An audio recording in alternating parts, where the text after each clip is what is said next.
Nate? I'm going to go with Juju. not a Mike Tomlin. There you go. That's who I was thinking of. Oh, really? Speaking of Juju, yeah. Forget about a player. How about Mike Tomlin?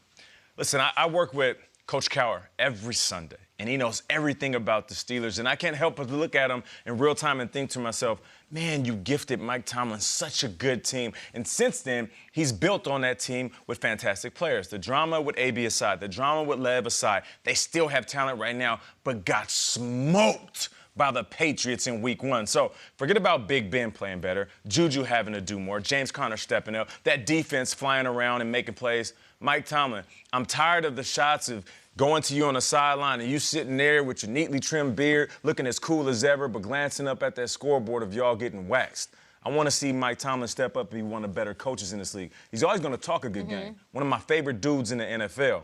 I want them to start winning some games, and games that matter. We saw what Dalton did to the Seahawks team. Let's see what Big Ben can do. Absolutely, and that's some fire from Nate, because I think my take on Tomlin is retroactively he should be given every Coach of the Year award the last 10 years based on how he handled Antonio Brown, now that we're seeing Antonio Brown's antics in Oakland and all the recent stuff with him. So very interested to see how he bounces back, but I'm looking at this team here in this market. Monday night, the Jets play the Browns.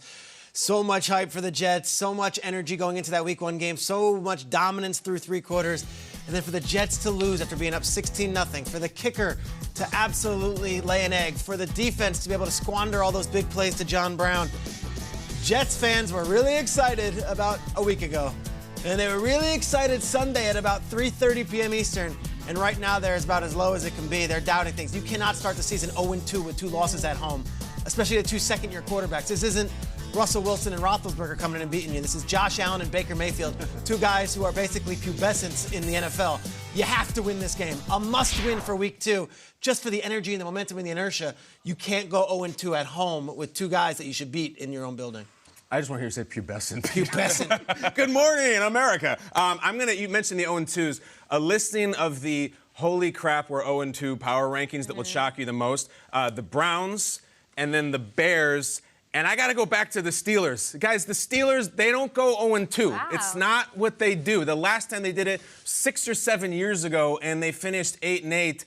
And it's like there's a lot of juicy, spicy takes out there. I had leveled some myself about, would have been nice to have Antonio Brown on the field this year. Would have been nice to have Le'Veon. They didn't have any offense. They scored 3 points in the opener. That's not Roethlisbergian.